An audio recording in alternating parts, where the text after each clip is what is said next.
আমার জীবনে সেই এক অদ্ভুত ব্যাপার স্যাপার ঘটেছিল। বছর তিনেক আগের কথা। আমাকে বরিশালের ওপারে যেতে হয়েছিল একটা কাজে। এ অঞ্চলের একটা গঞ্জ থেকে বেলা প্রায় 12টার সময় নৌকায় উঠলাম। আমার সঙ্গে এক নৌকায় বরিশালের এক ভদ্রলোক ছিলেন। গল্পগুজবে সময় কাটতে লাগলো।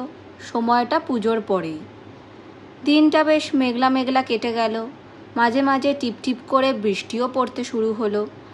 সন্ধ্যার কিছু আগে আকাশটা অল্প পরিষ্কার হয়ে গেল। ভাঙা ভাঙা মেঘের মধ্যে দিয়ে চতুর্দশীর চাঁদের আলো অল্প অল্প প্রকাশ হলো। সন্ধ্যা হওয়ার সঙ্গে সঙ্গে আমরা বড় নদী ছেড়ে একটা খালে পড়লুম। শোনা গেল খালটা এখান থেকে আরম্ভ হয়ে নোয়াখালীর উত্তর দিয়ে একেবারে মেঘনায় মিশেছে। পূর্ববঙ্গে সেই আমার নতুন যাওয়া। চোখে কেমন সব একটু নতুন ঠেকতে লাগলো। অপরিসর খালের দুধারে বৃষ্টিস্নাত কেয়ার জঙ্গলে মেঘে আধো ঢাকা চতুর্দশীর জ্যোৎস্না চিকমিক করছিল। মাঝে মাঝে নদীর ধারে বড় বড় মাঠ, সটি, বেত, ফান গাছের বন, জায়গায় জায়গায় খালের জলে ঝুঁকে পড়েছে। বাইরে একটু ঠান্ডা থাকলেও আমি ছইয়ের বাইরে বসে দেখতে দেখতে যাচ্ছিলুম। বরিশালের যে অংশটা সুন্দরবনের কাছাকাছি, ছোট ছোট খাল ও নদী চারিধারে, সমুদ্র খুব দূরে নয়। 10-15 মাইল দক্ষিণ পশ্চিমে হাতিয়া ও সন্দ্বীপ। আর একটু রাত হলো। খালের দুপারের নির্জন জঙ্গল অস্ফুট জ্যোৎস্নাশায়ও কেমন যেন অদ্ভুত দেখাতে লাগলো। এ অংশে লোকের বসতি একেবারেই নেই। শুধু ঘন বন আর জলের ধারে বড় বড় হোকলা গাছ।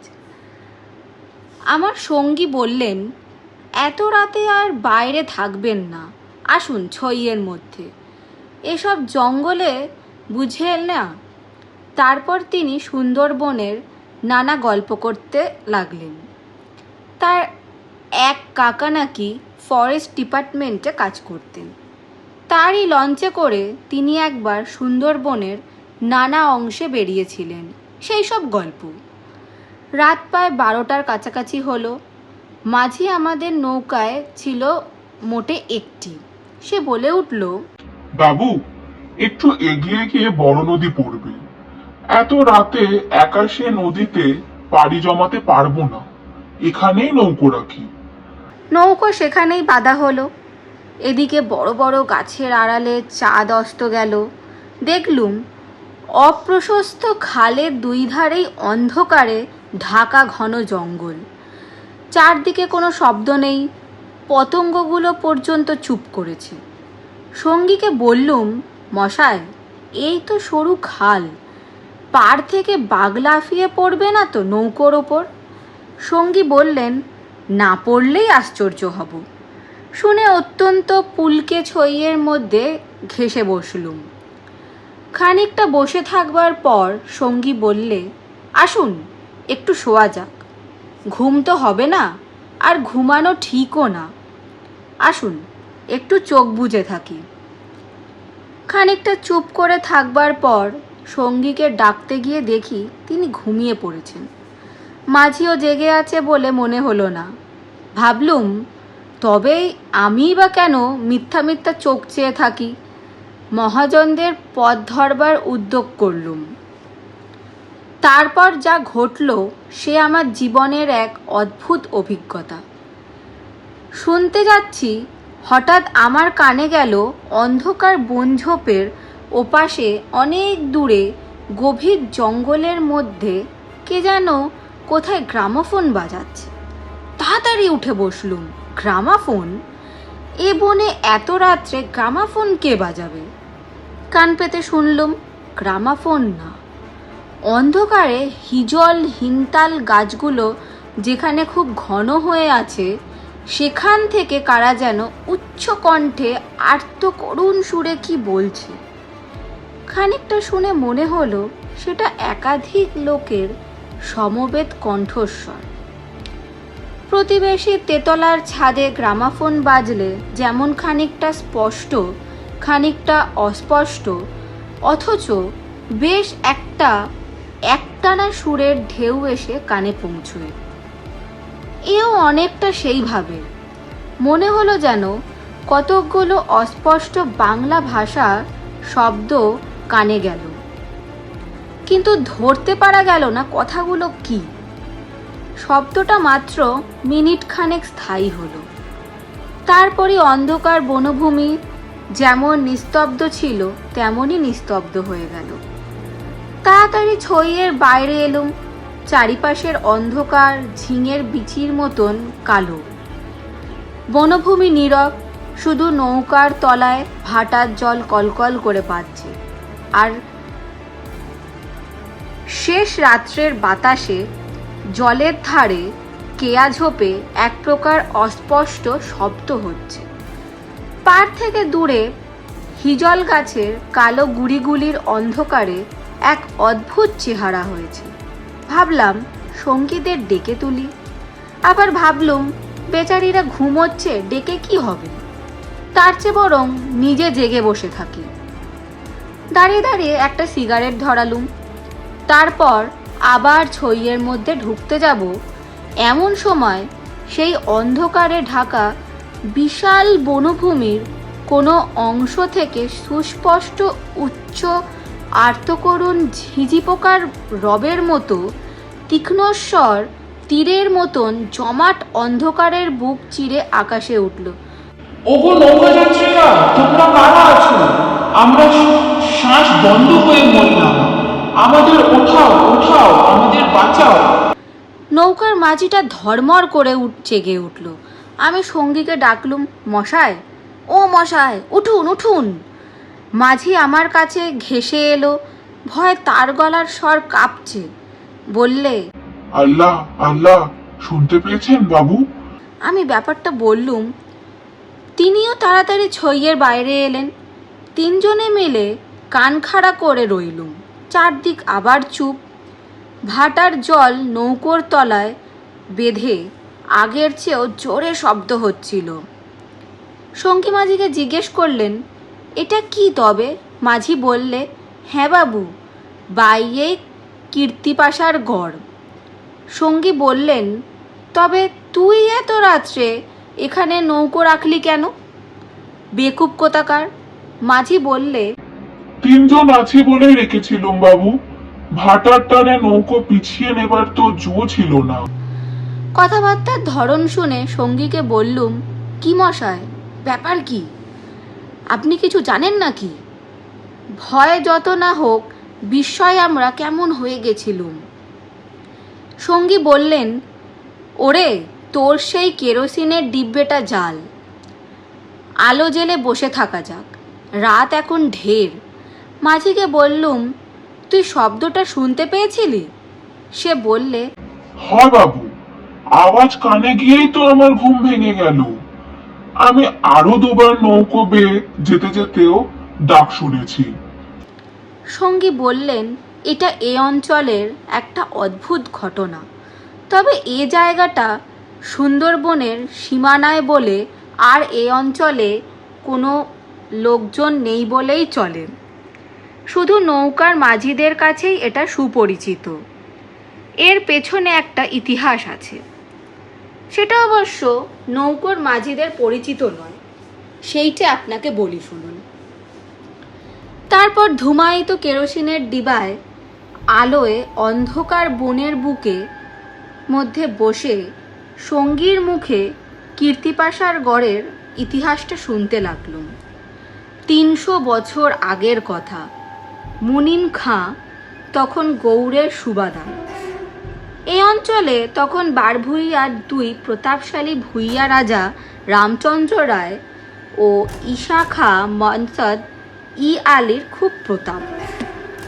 মেঘনার মোহনার বাহির সমুদ্র, যাকে এখন সন্দ্বীপ চ্যানেল বলে, সেখানে তখন মগ আর পর্তুগিজ জলদস্যুরা শিকারান্বেষণে সোনপক্ষীর মতো ওত পেতে বসে থাকত। সে সময় এখানে এরকম জঙ্গল ছিল না। এ সমস্ত জায়গা তখন কীর্তি রায়ের অধিকারে ছিল। এইখানে তার সুদৃঢ় দুর্গ ছিল। মগ জলদস্যুদের সঙ্গে তিনি অনেকবার লড়েছিলেন। তার অধীনে সৈন্য সামন্ত, কামান, যুদ্ধের কোষা সবই ছিল। সন্দীপ তখন ছিল পর্তুগিজ জলদস্যুর প্রধান আড্ডা। এদের আক্রমণ থেকে আত্মরক্ষা করবার জন্যে এ অঞ্চলে সকল জমিদারকেই সৈন্যবল দৃঢ় করে গড়তে হতো। এ বনের পশ্চিম ধার দিয়ে তখন আর একটা খাল বড় নদীতে পড়ত। বনের মধ্যে তার চিহ্ন এখনো আছে। কীর্তি রায় অত্যন্ত অত্যাচারী এবং দুর্ধর্ষ জমিদার ছিলেন। তার রাজ্যে এমন সুন্দর মেয়ে কমই ছিল যে তার অন্তঃপুরে একবার না ঢুকেছে। তাছাড়া তিনি নিজেও এক প্রকার জলদস্যু ছিলেন। তার নিজের অনেকগুলো বড় ছিপ ছিল। আশেপাশের জমিদারি, এমনকি নিজের জমিদারির মধ্যেও সম্পত্তিশালী গৃহস্থের ধনরত্ন, স্ত্রী, কন্যা লুটপাট করা রূপমহৎ কার্যে সেগুলি ব্যবহৃত হতো। কীর্তি রায়ের পাশের জমিদারি ছিল কীর্তি রায়ের এক বন্ধু। এরা ছিলেন চন্দ্রদ্বীপের রাজা রামচন্দ্র রায়দের পত্তনিদার। অবশ্য সে সময় অনেক পত্তনিদারের ক্ষমতা এখনকার স্বাধীন রাজাদের চেয়েও বেশি ছিল। কীর্তি রায়ের বন্ধু মারা গেলে তার তরুণ বয়স্ক পুত্র নারায়ণ রায় পিতার জমিদারির ভার পান। নরনারায়ণ তখন সবে যৌবনে পদার্পণ করেছেন। অত্যন্ত সুপুরুষ, বীর ও শক্তিমান। নরনারায়ণ কীর্তি রায়ের পুত্র চঞ্চল রায়ের সমবয়সী ও বন্ধু। সেবার কীর্তি রায়ের নিমন্ত্রণে নরনারায়ণ রায় তার রাজ্যে দিন কতকের জন্যে বেড়াতে এলেন। চঞ্চল রায়ের তরুণী পত্নী লক্ষ্মী দেবী স্বামীর বন্ধু নরনারায়ণকে দেবরের মতন স্নেহের চোখে দেখতে লাগলেন। দু একদিনের মধ্যেই কিন্তু সে স্নেহের চোটে নরনারায়ণকে বিব্রত হয়ে উঠতে হলো। নরনারায়ণ রায় তরুণ বয়স্ক হলেও একটু গম্ভীর প্রকৃতি। বিদ্যুৎ চঞ্চলা তরুণী বন্ধুপত্নীর ব্যঙ্গ পরিহাসে গভীর প্রকৃতি নরনারায়ণের মান বাঁচিয়ে চলা দুষ্কর হয়ে পড়ল। স্নান করে উঠেছেন, মাথার তাজ খুঁজে পাওয়া যায় না। নানা জায়গায় খুঁজে হয়রান হয়ে তার আশা ছেড়ে দিয়ে বসে আছেন। হঠাৎ কখন নিজের বালিশ তুলতে গিয়ে দেখছেন তার নিচেই তাজ চাপা আছে। যদিও এর আগে তিনি বালিশের নিচে খুঁজেছেন। তার প্রিয় তরবারিখানা দুপুর থেকে বিকেলের মধ্যে 5 বারই সম্পূর্ণ অপ্রত্যাশিত স্থান থেকে খুঁজে পাওয়া গেল। তাম্বুলে এমন সব দ্রব্যের সমাবেশ হতে লাগলো যা কোনো কালেই তাম্বুলের উপকরণ নয়। তরল মস্তিষ্ক বন্ধুপত্নীকে কিছুতেই এঁটে উঠতে না পেরে অত্যাচার জর্জরিত নরনারায়ণ রায় ঠিক করলেন তার বন্ধু স্ত্রীটি একটু ছিটকগ্রস্ত। বন্ধুর দুর্দশায় চঞ্চল রায় মনে মনে খুব খুশি হলেও বাইরে স্ত্রীকে বললে, 2 দিনের জন্য এসেছে বেচারি, ওকে তুমি যে এত রকম বিব্রত করে তুলছ, ও আর কখনোই আসবে না এখানে। দিন কয়েক এরকম কাটবার পর কীর্তি রায়ের আদেশে চঞ্চল রায়কে কি কাজে হঠাৎ গৌড়ে যাত্রা করতে হলো।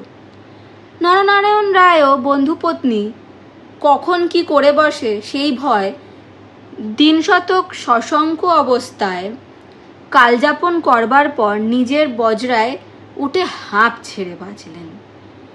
যাবার সময় লক্ষ্মীদেবী বলে দিলেন, এবার আবার যখন আসবে ভাই, এমন একটি বিশ্বাসী লোক সঙ্গে এনো যে রাত দিন তোমার জিনিসপত্র ঘরে বসে চৌকি দেবে, বুঝলে তো? নরনারায়ণ রায়ের বজরা রায়মঙ্গলের মোহনা ছাড়িয়ে যাবার একটু পরেই জলদস্যুদের দ্বারা আক্রান্ত হলো। তখন মধ্যাহ্নকাল।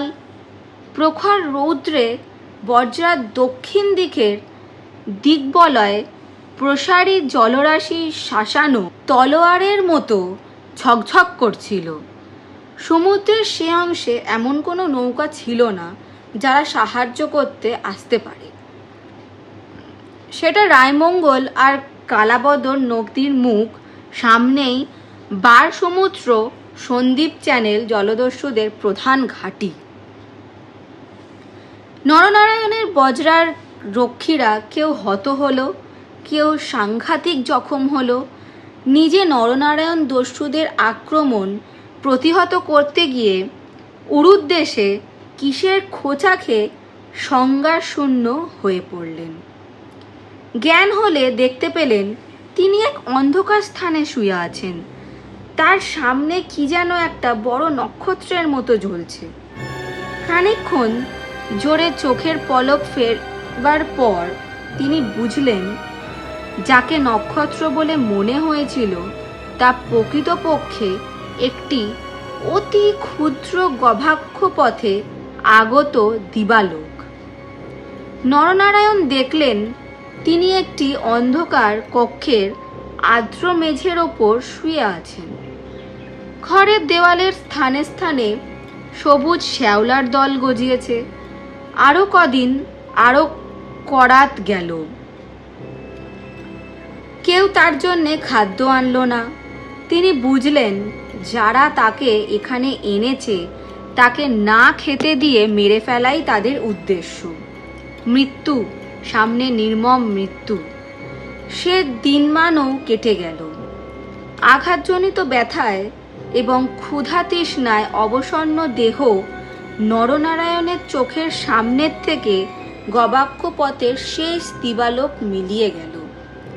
তিনি অন্ধকার ঘরে পাষাণ শয্যায় ক্ষুধাকাতর দেহ প্রসারিত করে অধীরভাবে মৃত্যুর অপেক্ষা করতে লাগলেন।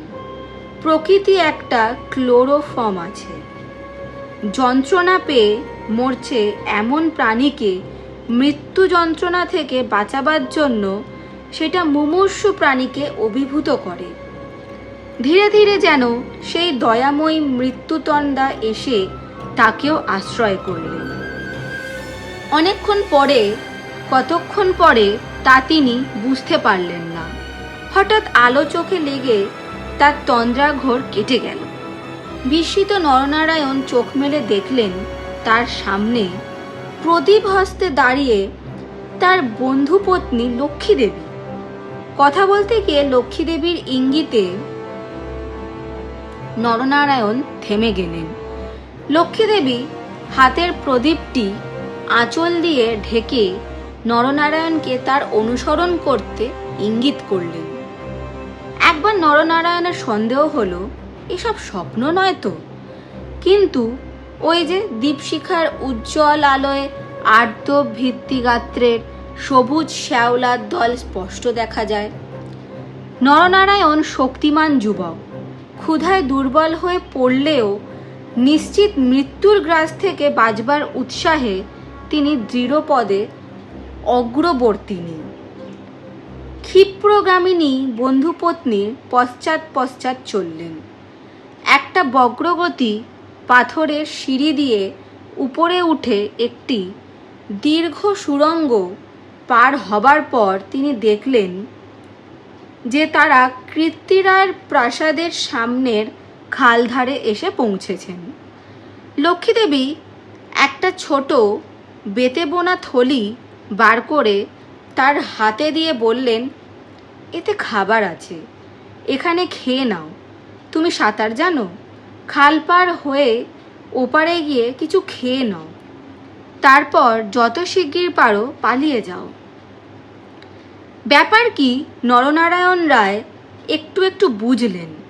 তার বিস্তৃত জমিদারি কীর্তিরায়ের জমিদারির পাশেই এবং তার অবর্তমানে কীর্তিরায় দনু যমর্দন দেবের বংশধরদের ভবিষ্যৎ পত্তনিদার।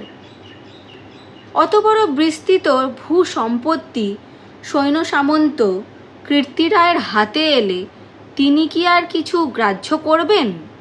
কীর্তি রায় যে মাথা নিচু করে আছেন তার এই কারণ নয় যে তার এক পাশে বাকলা চন্দ্রদ্বীপ, অন্য পাশে ভলুয়ার প্রতাপশালী ভূঁইয়া রাজা লক্ষণমাণিক্য। প্রদীপের আলোয় নরনারায়ণ দেখলেন তার বন্ধুপত্নীর মুখে সে চটুল হাস্যরেখার চিহ্নও নেই। তার মুখখানি সহানুভূতিতে ভরা মাতৃমুখের মতন স্নেহকোমল হয়ে এসেছে। তাদের চারিপাশে গাঢ় অন্ধকার, মাথার ওপর আকাশের বুক চিরে দিগন্ত বিস্তৃত উজ্জ্বল ছায়াপথ। নিকটেই খালের জল জোর ভাটার টানে তীরের হোগলা গাছ দুলিয়ে কলকল শব্দে বড় নদীর দিকে ছুটেছে। নরনারায়ণ আবেগপূর্ণ সুরে জিজ্ঞাসা করলেন, বউ ঠাকুরন, চঞ্চল কি এর মধ্যে আছে? লক্ষ্মীদেবী বললেন, না ভাই, তিনি কিছু জানেন না। এসব শ্বশুর ঠাকুরের কীর্তি, এই জন্যে তাকে অন্য জায়গায় পাঠিয়েছেন। এখন আমার মনে হচ্ছে গৌড় সব মিথ্যে। নরনারায়ণ দেখলেন লজ্জায় দুঃখে তার বন্ধুপত্নীর মুখ বিবর্ণ হয়ে উঠেছে। লক্ষ্মীদেবী আবার বললেন, আমি আজ জানতে পারি খিড়কিগড়ের পাইক সর্দার আমায় মা বলে। তাকে দিয়ে দুপুর রাতের পাহারা সব সরিয়ে রেখে দিয়েছিলাম। তাই নরনারায়ণ বললেন, বউ ঠাকুরন, আমার এক বোন ছেলেবেলায় মারা গিয়েছিল। তুমি আমার সেই বোন, আজ আবার ফিরে এলে। লক্ষ্মীদেবী পদ্মর মতন মুখখানি চোখের জলে ভেসে গেল। একটু ইতস্তত করে বললেন, ভাই, বলতে সাহস পাইনি, তবুও একটা কথা বলছি, বোন বলে যদি রাখো। নরনারায়ণ জিজ্ঞাসা করলেন, কি কথা বউ ঠাকুরন? লক্ষ্মীদেবী বললেন, তুমি আমার কাছে বলে যাও ভাই, যে শ্বশুর ঠাকুরের কোনো অনিষ্ট চিন্তা তুমি করবে না। নরনারায়ণ রায় একটুখানি কি ভাবলেন, তারপর বললেন, তুমি আমার প্রাণ দিলে বউ ঠাকুরন, তোমার কাছে বলে যাচ্ছি, তুমি বেঁচে থাকতে আমি তোমার শ্বশুরের কোনো অনিষ্ট চিন্তা করব না। বিদায় নিতে গিয়ে নরনারায়ণ একবার জিজ্ঞাসা করলেন, বউ ঠাকুরন, তুমি ফিরে যেতে পারবে তো? লক্ষ্মীদেবী বললেন, আমি ঠিক যাব। তুমি কিন্তু যতদূর পারো সাঁতরে গিয়ে তারপর ডাঙায় উঠে চলে যেও। নরনারায়ণ রায় সেই ঘন কৃষ্ণ অন্ধকারের মধ্যে নিঃশব্দে খালের জলের পরে মিলিয়ে গেলেন। লক্ষ্মীদেবীর প্রদীপটা অনেকক্ষণ বাতাসে নিভে গিয়েছিল। তিনি অন্ধকারের মধ্যে শ্বশুরের গড়ের দিকে ফিরলেন। একটু দূরে গিয়েই তিনি দেখতে পেলেন পাশের ছোট খালটায় দুখানা ছিপ মশালের আলোয় সজ্জিত হচ্ছে। ভয়ে তার বুকের রক্ত জমে গেল। সর্বনাশ! এরা কি তবে জানতে পেরেছে? দ্রুত পদে অগ্রসর হয়ে গুপ্ত সুড়ঙ্গের মুখে এসে তিনি দেখলেন সুড়ঙ্গের পথ খোলাই আছে। তিনি তাড়াতাড়ি সুড়ঙ্গের মধ্যে ঢুকে পড়লেন। কীর্তি রায় বুঝতেন নিজের হাতের আঙুলও যদি বিষাক্ত হয়ে ওঠে তো তাকে কেটে ফেলাই সমস্ত শরীরের পক্ষে মঙ্গল। পরদিন আবার দিনের আলো ফুটে উঠল, কিন্তু লক্ষ্মীদেবীকে আর কোনোদিন কেউ দেখেনি। রাতের হিংস্র অন্ধকার তাকে গ্রাস করে। নরনারায়ণ রায় নিজের রাজধানীতে বসে সব শুনলেন। গুপ্ত সুড়ঙ্গের দুধারে মুখ বন্ধ করে কীর্তি রায় তার পুত্রবধূ শ্বাসরোধ করে তাকে হত্যা করেছেন শুনে তিনি চুপ করে রইলেন। এর কিছুদিন পরে তার কানে গেল বাসুশান্তার লক্ষণ রায়ের মেয়ের সঙ্গে শীঘ্র চঞ্চলের বিয়ে।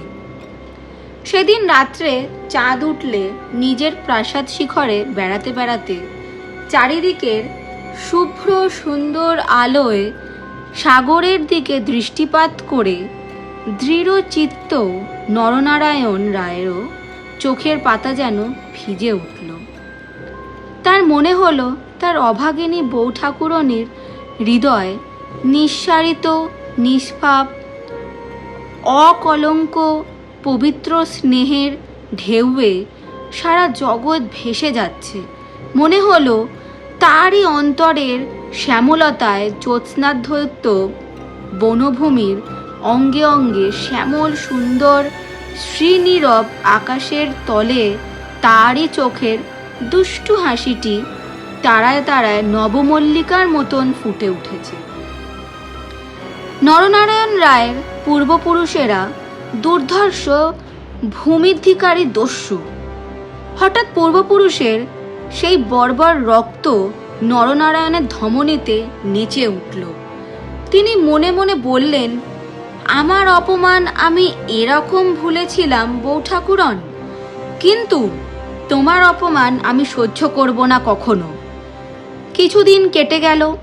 তারপর একদিন এক শীতের ভোর রাত্রির কুয়াশা কেটে যাওয়ার সঙ্গে সঙ্গে দেখা গেল কীর্তি রায়ের গড়ের খালের মুখে ছিপে সুলুপে জাহাজে ভরে গিয়েছে। তোপের আওয়াজে কীর্তি রায়ের প্রাসাদ দুর্গের ভিত্তি ঘন ঘন কেঁপে উঠতে লাগল। কীর্তি রায় শুনলেন আক্রমণকারী নারায়ণ রায় সঙ্গে দুরন্ত পর্তুগিজ জলদস্যু সেবাস্টিও গঞ্জালেস, উভয়ের সম্মিলিত বহরের 40খানা কোষাখালের মুখে চড়াও হয়েছে। পুরা বহরের বাকি অংশ বাহির নদীতে দাঁড়িয়ে। এই আক্রমণের জন্য কীর্তি রায় পূর্ব থেকে প্রস্তুত ছিলেন, কেবল প্রস্তুত ছিলেন না নারায়ণগঞ্জের সঙ্গে গঞ্জালেসের যোগদানের জন্য। রাজা রামচন্দ্র রায় এবং রাজা লক্ষণ মাণিক্যের সঙ্গে গঞ্জালেসের কয়েক বৎসর ধরে শত্রুতা চলে আসছে। এ অবস্থায় গঞ্জালেস যে তাদের পত্তনিদান নারায়ণ রায়ের সঙ্গে যোগ দেবে, এ কীর্তি রায়ের কাছে সম্পূর্ণ অপ্রত্যাশিত ঘটনা। তাহলেও কীর্তি রায়ের গড় থেকেও তোপ চলল। গঞ্জালেস সুদক্ষ নৌবীর, তার পরিচালনে 10খানা সুলুপ চড়া ঘুরে গড়ের পাশের ছোট্ট খালে ঢুকতে গিয়ে কীর্তি রায় নৌবাড়ারা এক অংশ দ্বারা বাধাপ্রাপ্ত হলো। গড়ের কামান সেদিকে এত প্রখর যে খালের মুখে দাঁড়িয়ে থাকলে বহর মারা পড়বে। গঞ্জালেস 2খানা কামানবাহী সলুপ ছোট খালের মুখে রেখে বাকিগুলো সেখান থেকে ঘুরিয়ে এনে চড়ার পিছনে দাঁড় করালেন। গঞ্জালেসের অধীনস্থ অন্যতম জলাদস্যু মাইকেল রোজারিও ডি ভেগা এই ছোট বহর খালের মধ্যে ঢুকিয়ে গড়ের পশ্চিম দিক আক্রমণ করবার জন্য আদিষ্ট হল। অতর্কিত আক্রমণে কীর্তি রায় নওয়ারা শত্রুবহর কর্তৃক ছিপিয়াটা বোতলের মতন খালের মধ্যে আটকে গেল। বার নদীতে গিয়ে যুদ্ধ দেবার ক্ষমতা তাদের আদৌ রইল না। তবুও তাদের বিক্রমে রোজারিও অনেকক্ষণ পর্যন্ত কিছু করতে উঠতে পারলেন না। কীর্তি রায়ের নৌবহর দুর্বল ছিল না। কীর্তি রায়ের গড় থেকে পর্তুগিজ জলদস্যুদের আড্ডা সন্দ্বীপ খুব দূরে নয়, কাজেই কীর্তি রায়ের নৌবহর সুদৃঢ় করে গড়তে হয়েছিল। বৈকালের দিকে রোজারিওর কামানের মুখে গড়ের পশ্চিম দিকটা একেবারে হুমড়ি খেয়ে পড়ে গেল। নারায়ণ রায় দেখলেন প্রায় 30খানা কোষা জখম অবস্থায় খালের মুখে পড়ে। কীর্তি রায়ের গড়ের কামানগুলো সব চুপ। নদীর দুপার ঘিরে সন্ধ্যা নেমে আসছে। ঊর্ধ্বে নিস্তব্ধ নীল আকাশে কেবলমাত্র এক ঝাঁক শকুনি কীর্তি রায়ের গড়ের উপর চক্রাকারে ঘুরছে। হঠাৎ বিজয়োত্ত নরনারায়ণ রায়ের চোখের সম্মুখে বন্ধুপত্নীর বিদায় রাতের সন্ধ্যার পদ্মের মতন বিষাদ ভরা ম্লান মুখখানি, কাতর মিনতিপূর্ণ সেই চোখ দুটি মনে পড়ল। তীব্র অনুশোচনায় তার মন তখনই ভরে উঠল। তিনি করছেন কি? এই রকম করে কি তিনি তার স্নেহময়ী প্রাণদার্থীর শেষ অনুরোধ রাখতে এসেছেন? নরনারায়ণ রায় হুকুম জারি করলেন, কীর্তি রায়ের পরিবারের এক প্রাণীরও যেন প্রাণহানি না হয়। একটু পরে সংবাদ এলো গড়ের মধ্যে কেউ নেই। নরনারায়ণ রায় বিস্মিত হলেন। তিনি তখনই নিজে গড়ের মধ্যে ঢুকলেন এবং গঞ্জালেস গড়ের সমস্ত অংশ তন্ন তন্ন করে খুঁজলেন। দেখলেন সত্যি কেউ নেই। পর্তুগিজ বহরের লোকেরা গড়ের মধ্যে লুটপাট করতে গিয়ে দেখলেন মূল্যবান দ্রব্যাদি বড় কিছু নেই। পরদিন দ্বিপ্রহর পর্যন্ত লুটপাট চলল। কীর্তি রায়ের পরিবারের এক প্রাণীরও সন্ধান পাওয়া গেল না। অপরাহ্নে কেবলমাত্র দুখানা সলুপ খালের মুখে পাহারা রেখে নরনারায়ণ রায় ফিরে চলে গেলেন। এই ঘটনার দিন কয়েক পরে পর্তুগিজ জলদস্যুর দল লুটপাট করে চলে গেলে কীর্তি রায়ের এক কর্মচারী গড়ের মধ্যে প্রবেশ করে। আক্রমণের দিন সকালেই এই লোকটি গড় থেকে আরও অনেকের সঙ্গে পালিয়েছিল। ঘুরতে ঘুরতে একটা বড় থামের আড়ালে সে দেখতে পেলে একজন আহত মুমূর্ষু লোক তাকে ডেকে কি বলার চেষ্টা করছে। কাছে গিয়ে সে লোকটাকে চিনলে লোকটি কীর্তি রায়ের পরিবারের এক বিশ্বস্ত পুরনো কর্মচারী। তার মৃত্যুকালীন অস্পষ্ট বাক্যে আগন্তুক কর্মচারীটি মোটামুটি যা বুঝলে তাতেই তার কপাল ঘেমে উঠল। সে বুঝলে কীর্তি রায় তার পরিবারবর্গ এবং ধনরত্ন নিয়ে মাটির নিচের এক গুপ্ত স্থানে আশ্রয় নিয়েছেন এবং এই লোকটি একমাত্র তার সন্ধান জানে। তখনকার আমলে এই গুপ্ত গৃহগুলি প্রায় সকল বাড়িতেই থাকত এবং এর ব্যবস্থা এমন ছিল যে বাইরের থেকে কেউ এগুলো না খুলে দিলে তা থেকে বেরোবার উপায় ছিল না। কোথায় সে মাটির নিচে ঘর তা স্পষ্ট করে বলবার আগেই আহত লোকটি মারা গেল। বহু অনুসন্ধানেও গড়ের কোনো অংশে সে গুপ্তগৃহ ছিল তা কেউ সন্ধান করতে পারলে না। এই রকমে কীর্তি রায় ও তার পরিবারবর্গ অনাহারে তিলে তিলে শ্বাসরুদ্ধ হয়ে গড়ের যে কোনো নিভৃত ভূগর্ভস্থ কক্ষে মৃত্যুমুখে পতিত হলেন। তার আর কোনো সন্ধানই হলো না। সেই বিরাট প্রাসাদ দুর্গের পর্বত প্রমাণ মাটি পাথরের চাপে হতবাগাদের সাদা হাড়গুলো কোনো বায়ুশূন্য অন্ধকার ভূকক্ষে তিলে তিলে গুঁড়ো হচ্ছে। কেউ তার খবর পর্যন্ত জানে না। ওই ছোট খালটা প্রকৃতপক্ষে সন্দ্বীপ চ্যানেলেরই একটা খাঁড়ি। খাঁড়ির ধার থেকে একটুখানি গেলে গভীর অরণ্যের ভিতর কীর্তি রায়ের গড়ের বিশাল ধ্বংসস্তূপ এখনো বর্তমান আছে দেখা যাবে। খাল থেকে কিছু দূরে অরণ্যের মধ্যে দুই সারা প্রাচীন বকুল গাছ দেখা যায়। এখন এ বকুল গাছের সারের মধ্যে দুর্ভেদ্য জঙ্গল আর শুলোকাটার বন। তখন এখানে রাজপথ ছিল, আর খানিকটা গেলে একটা বড় দিঘি চোখে পড়বে। তারই দক্ষিণে কুচো ইটের জঙ্গলাবৃত স্তূপে অর্ধপ্রতিত হাঙরমুখ পাথরের খড়ি ভাঙা থামের অংশ। বারভূইয়াদের বাংলার থেকে রাজা প্রতাপাদিত্য রায়ের বাংলা থেকে বর্তমান যুগের আলোয় উঁকি মারছে।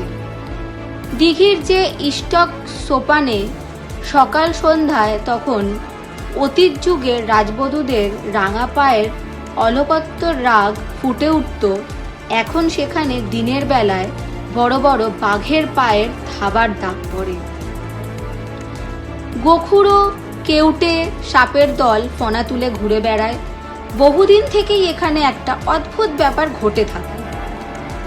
দুপুর রাতে গভীর বনভূমি যখন নীরব হয়ে যায়, হিনতাল হিজল গাছের কালো গুড়িগুলো অন্ধকারে যখন বনের মধ্যে প্রেতের মতো দাঁড়িয়ে থাকে, সন্দীপ চ্যানেলের জোয়ারের ঢেউয়ের আলোকত খেপি লোনা জল খাড়ির মুখে জোনাকির মতন জ্বলতে থাকে, তখন মুখে মুখে জোনাকির মতন জ্বলতে থাকে, তখন খাল দিয়ে নৌকো বেয়ে যেতে যেতে মোম মধু সংগ্রহকেরা কতবার শুনেছে।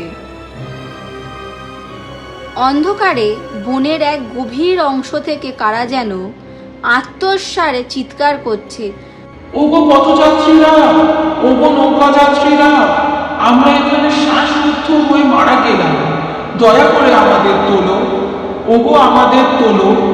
ভয় বেশি রাত্রে এ পথে কেউ নৌকা বাইতে চায় না। এখানেই শেষ হলো আজকের গল্প, বিভূতিভূষণ বন্দ্যোপাধ্যায়ের লেখা অভিশপ্ত।